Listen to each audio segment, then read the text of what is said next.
네, 관련해서 자세한 내용 백승주 열린사이버대 소방방재학과 교수와 알아보겠습니다. 교수님 안녕하세요.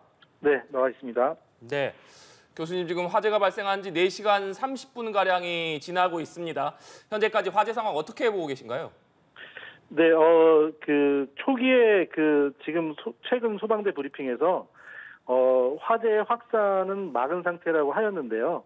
이 또한 아주 거의 붙어 있는 인접 동으로의 연소 확대를 막은 것이지 건물 내부의 화재 진압이라든가 구조 구급이 완료된 상태는 아니라서 네. 지금 현재도 또 리튬 배터리의 특성상 가연성 가스와 높은 온도를 내재할 수 있기 때문에 현재도 역시 위험한 상태로 보여집니다. 네. 아무래도 리튬을 주로 다루는 공장이다 보니까 진화 작업이 상당히 어려운 상황인 것 같습니다.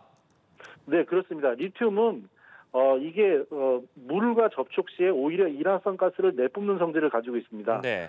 그래서 위험물 관련법상으로도 위험물로 분류를 하고 자기 자연 발화성 또 금수성, 물에 닿으면 안 되는 물질로 분류를 합니다. 네. 그런데 이게 화재가 발생을 했으니까 지금 현재 소방대도 초기부터 적극적인 주소 소화를 하지 못하고 있는 상태였고요. 그래서 이제 팽창 질석, 모래와 같은 것들을 준비하고 이 또한 건물의 외부가 아니고 내부 2층에 지금 35,000개의 원통형 리튬 전지가 있는 것으로 확인이 됐기 때문에 내부까지도 아직 좀 진압이 안 된 상태로 위험 상황이 이어지고 있습니다. 네. 그러니까 리튬 배터리는 화재가 나면 물로 진화를 할 수가 없는 건데 그렇다면 어떻게 불을 끌 수 있습니까? 네. 자체가 내뿜는 그 고열 때문에 이 물의 효과가 없고 오히려 더 인화성 가스를 내뿜기 때문에 확산을 막는 것이 최선의 방법입니다. 그래서 이제 모래 같은 것을 이렇게 덮게 되는데요. 이게 인화성이라고 하고 이 내부에서 자기가 자연 발화를 일으키지만 역시나 외부에서 산소가 필요하기 때문에 외부의 산소와 접촉을 차단하면서 물을 뿌리지 않는 방법을 찾게 됩니다. 그렇기 때문에 전통적으로 팽창 질석, 열에 가해지면 팽창해서 밀폐시켜버리고 모래를 덮어버리고 이런 방법을 쓰게 되고요. 또 화학적으로는 얇은 금속막을 형성해서 부분적으로 막고 냉각시키는 그런 금속계 소화약제를 쓰기도 합니다. 예. 네.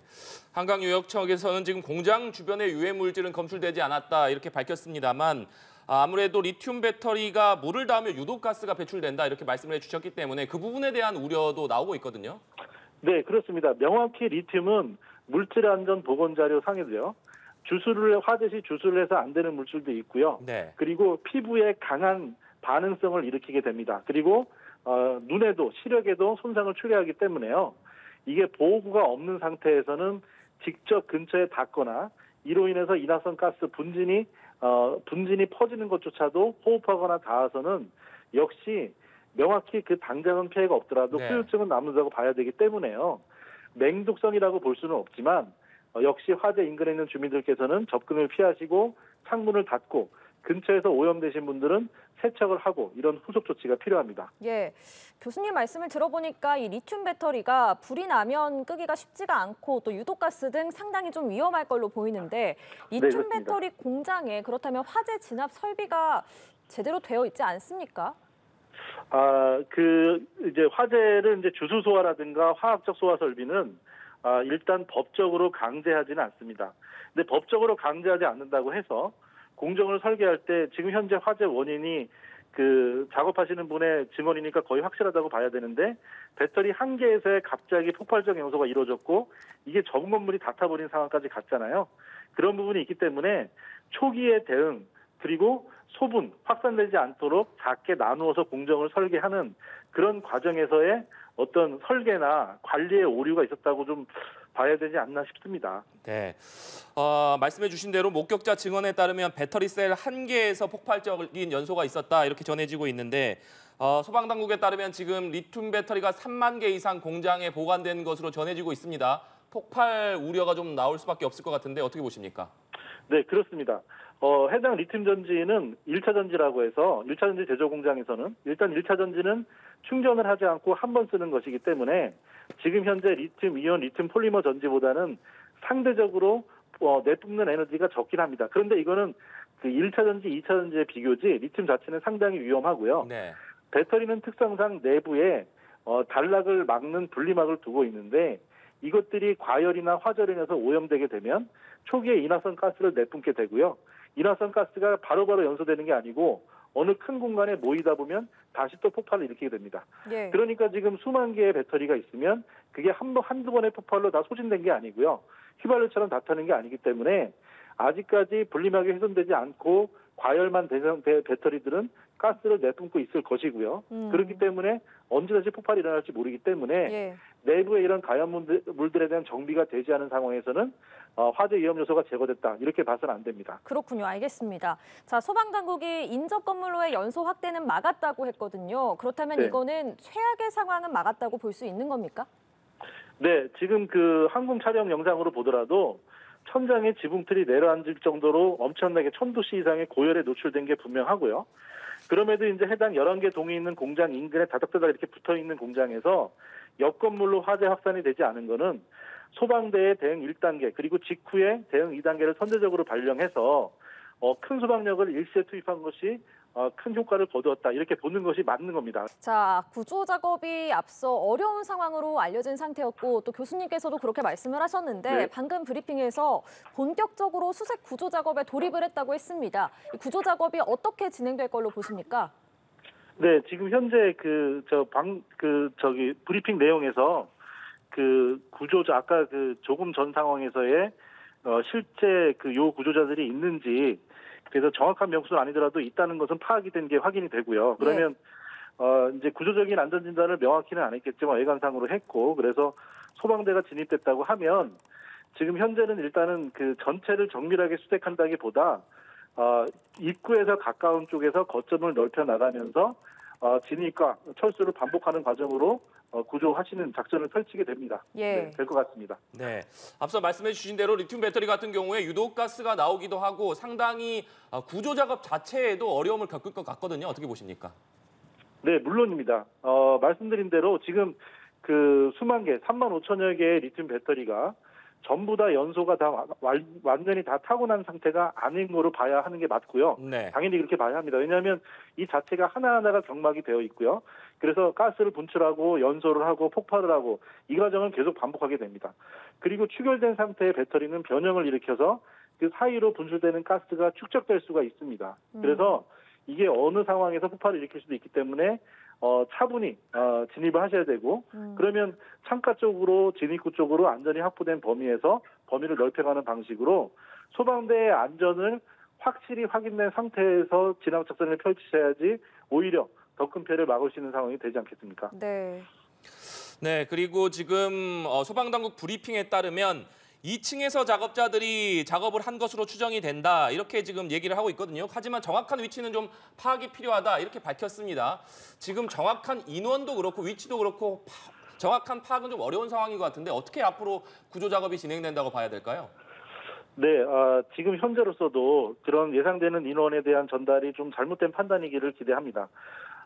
아까 브리핑 중에 네. 기자분의 질문도 있었는데, 외벽을 통해서 뛰어내리는 피난자도 있었던 것으로 지금 보여지거든요. 네. 그래서 그런 분들이 또 화재가 왕성하고 파악이 안 됐으면 또 그렇게 될 수도 있고요. 그래서 지금 현재는 사실 넓은 면적은 아닙니다. 연면적 전체가 2,300제곱미터가 되는 동이고요. 3층 건물이기 때문에 이게 높이는 높고 복층 다 트인 공간도 있겠지만 바닥 면적으로 치면 넓지는 않은 공간이기 때문에요. 그래서 하나하나 이렇게 넓은 실과 그다음에 안전이 확보된 곳부터 그리고 세밀하게 작은 곳까지 좁혀 들어가는 수색을 하는 것이 맞는데 농현 상태인 곳에서는 오히려 더 생존 확률이 낮기 때문에 네. 깊은 곳까지 섣불리 들어가는 구조 방식보다는 일단 다시 말씀드리지만 소방대의 안전에서는 농현과 시야 문제도 있지만 지금 철 구조의 이런 공장 건물에서는 선반이라든가 가설 계단이나 이런 것들이 화열에 노출이 되면 구조적 강도가 2분의 1 밑으로 떨어집니다. 500도씨 이상만 노출돼도 그렇기 때문에 지금 현재는 지붕틀이 내려앉은 것처럼 내부의 철제 구조물이 언제 어디서 무너질지도 모른다. 그렇기 때문에 동선을 넓은 곳에서 네. 좁은 곳으로 좁혀가는 방식으로 하시기를 당부드립니다. 네. 자, 화재가 긴 시간 이어지면 건물 전체가 무너질 수 있다 이런 관측도 나오는데요. 이 부분은 어떻게 보십니까? 충분히 가능한 일이지만 현재 이 건물은 골조는 철근 콘크리트 건축물로 전해집니다. 그래서 똑같이 불에 견디는 내화 구조라고 해도 그 시간이 길고요.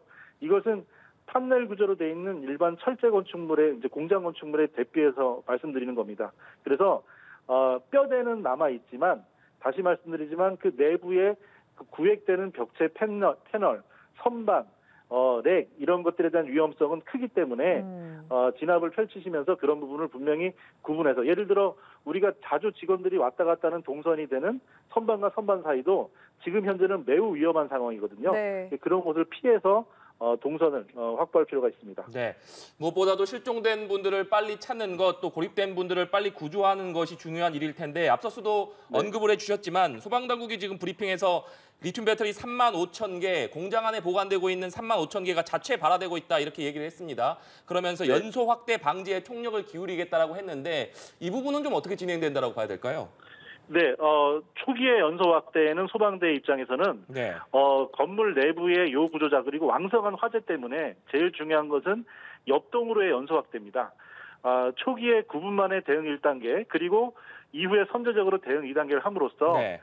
인근 5개, 시군구 단위 소방서 5개에 50여 대 장비, 수백 명의 인원을 공격적으로 투입할 수 있었기 때문에 인근 건물 내 연소 확대는 성공적으로 막은 것으로 보입니다. 네. 항공 촬영을 보더라도 이렇게 막 천장이 주저앉을 정도로 큰 화재였는데 옆 건물의 피해는 외관으로 거의 보이지 않거든요.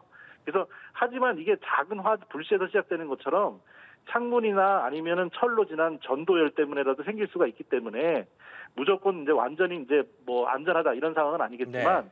지금 현재 추가적인 화염을 동반한 폭발만 발생하지 않는다면 옆등으로의 연소 확대는 거의 막은 것이 아닌가 이렇게 봐도 될 것 같습니다. 네. 예. 사실 35,000개나 리튬 배터리가 안에 있기 때문에 화재가 더 번질 가능성도 배제할 수는 없는 상황인데 네, 그렇다면 지금 화재가 최대한 억제돼 있는 상태에서 신속하게 실종자들을 구조하는 것도 중요할 테지만 언제쯤 이 화재가 완전하게 꺼질 것이냐 그 부분은 언제쯤으로 예상할 수 있겠습니까? 일단 그 내부의 계급부들을 모두 열어서 축적되어 있을 인화성 가스들을 배출을 해야 될 것이고요. 네. 축적되어 있는 것으로 일단은 예상을 해야 합니다. 리튬은 고온 상태에 주수가 되면 인화성 가스를 내뿜기 때문에 그런 건데요. 모든 계급으로 환기를 하고요. 그리고 내부에 적재된 리튬 이온 이런 재고 배터리들을 소분으로 작게 빼서 제거를 하는 거죠. 네. 제거도 아주 훌륭한 소화 방법 중에 하나입니다. 그렇게 된 상태에서 내부의 선반 넥 동선들의 구조적 안전성을 확인한 후에 그 다음에 이제 세밀히 수습을 하는 것이 안전한 단계가 되겠습니다. 그런데 지금 현재는 이제 인명 피해의 파악 구조가 중요한 상황이기 때문에 네. 아무래도 들어가는 선발대로부터 구조대로부터의 위험성이 높을 텐데요. 좀 당부드리고 싶은 부분은 최소한 복수 이상의 동선과 거점을 확보하시고 하나가 실패하더라도 다른 방법을 찾을 수 있는 그 상태를 하고 진압 작전을 펼치시기를 매뉴얼상으로도 그렇고 당부드립니다. 예, 알겠습니다. 자, 지금까지 백승주 열린사이버대 소방방재학과 교수와 화성 리튬전지 공장 화재와 관련해서 이야기 나눴습니다. 교수님 오늘 말씀 고맙습니다. 네, 감사합니다.